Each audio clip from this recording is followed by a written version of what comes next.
하나님을 떠난 이스라엘 백성들, 그리고 하나님 앞에서 계속해서 죄를 짓고 있는 이스라엘의 모습을 우리들에게 보여주고 있습니다. 1절 말씀을 보시면 예루살렘에 사는 사람들아 예루살렘의 모든 거리를 두루 돌아다니며 둘러보고 찾아보아라. 예루살렘의 모든 관장을 샅샅이 뒤져보아라.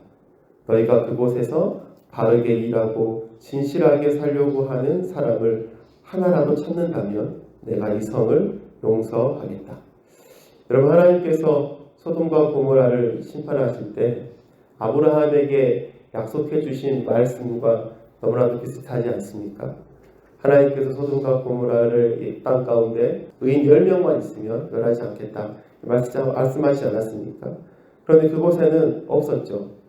소돔과 고모라에서는 오직 롯과 그의 2딸만 살아서 하나님의 심판을 피하는 그런 일들을 우리는 말씀 속에서 볼 수 있었습니다. 그런데 오늘 본문 1절은요. 의인 몇 명을 하나님께서 말씀하고 계십니까? 그렇죠. 11명. 딱 한 명. 개역 개정에 보면요.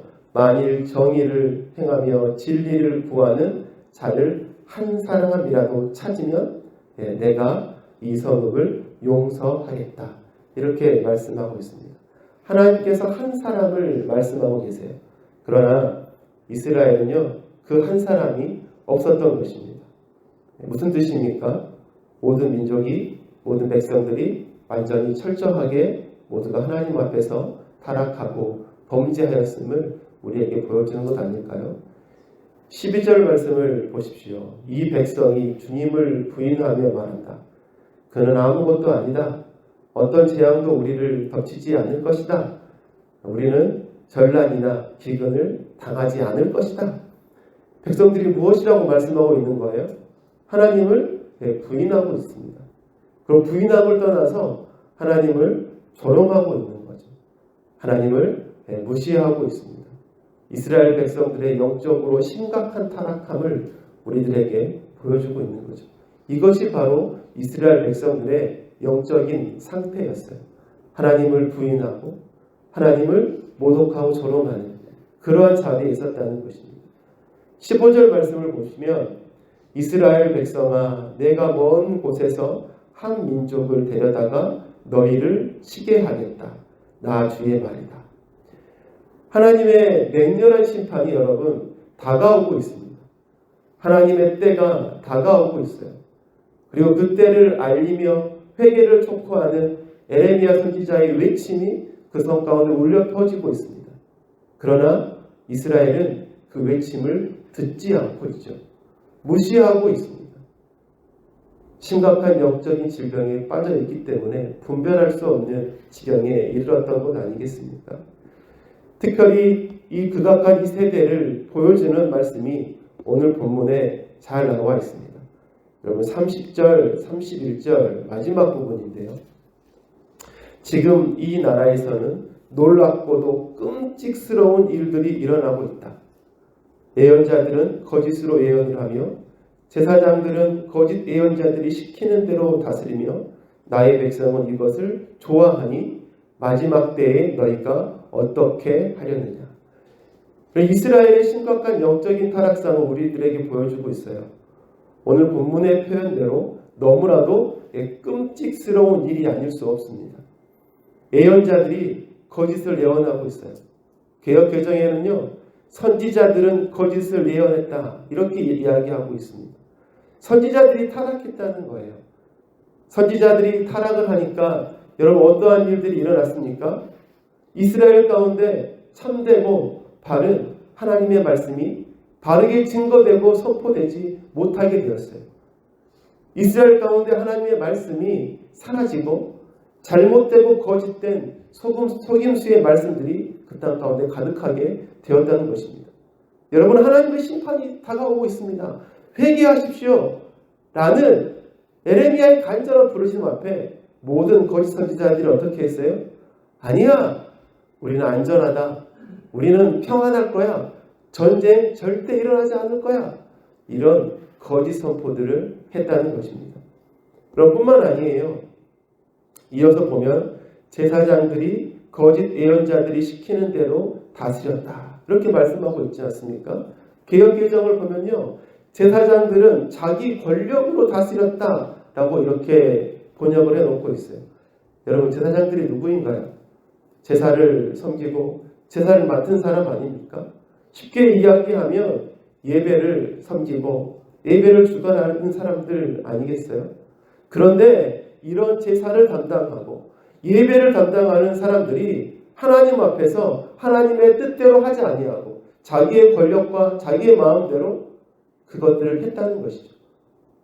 그 제사장들이 타락했음을 보여주고 있는 것입니다. 하나님을 온전히 높이고 찬양해야 할 그 예배가 제사장 자신의 이익과 권력으로 마음대로 휘두르는 장이 되었던 것이죠. 여러분, 이처럼 선지자가 타락했습니다. 그리고 제사장들이 타락했습니다. 하나님의 말씀이 왜곡되고 바른 예배가 무너졌습니다. 이처럼 이스라엘의 영적인 지도자들이 하나님 앞에서 심각하게 타락했음을 보여줘요. 그리고 이러한 영적인 지도자들 밑에 있는 백성들은 여러분 어떻게 되었을까요? 31절 보니까 이렇게 되어 있었죠. 나의 백성들은 이것들을 좋아하니, 이렇게 보여주고 있어요.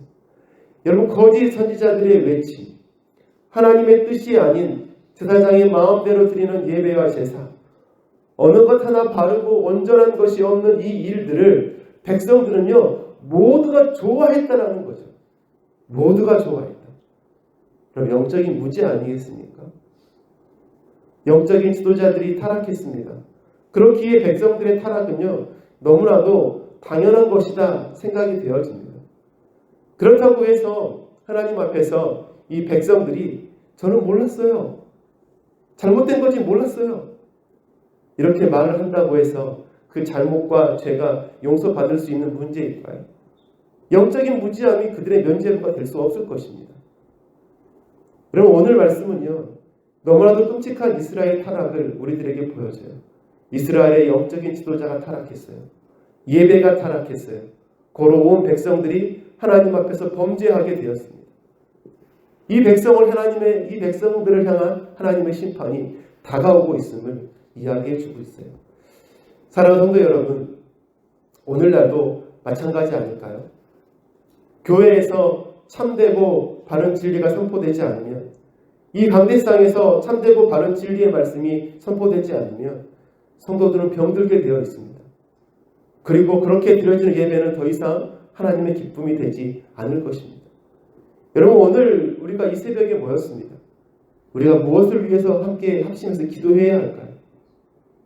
먼저는 교회에 세우신 말씀의 사역자들과 교회의 지도자들, 그 직분자들을 위해서 우리가 함께 한 목소리로 기도해야 될 줄로 믿습니다. 교회의 리더십들이 영적으로 강건하고 성령 충만할 때 그 신앙과 그 믿음이 우리 교회에 흘러갈 거예요. 그리고 이것이 우리 교회의 큰 영적인 힘과 능력이 될 줄 믿습니다. 뿐만 아니라 우리의 예배를 위해서 우리가 함께 기도해야 하는 것입니다.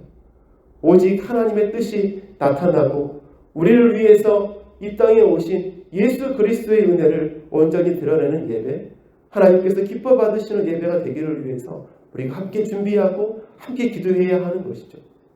그리고 마지막으로요, 교회 공동체, 각 지체들을 위해서 우리가 기도해야 하는 것입니다. 모든 성도들이 영적으로 깨어 있어서 진리의 말씀에 반응하고 예배를 사모하고 은혜를 갈망하는 성도들이 되기를 우리가 함께 기도해야 되는 것입니다. 그럴 때 우리의 믿음의 공동체는 더욱더 하나님께 쓰임받고 인정받으며 하나님의 기쁨이 되는 그런 은혜의 공동체가 될 줄로 믿습니다.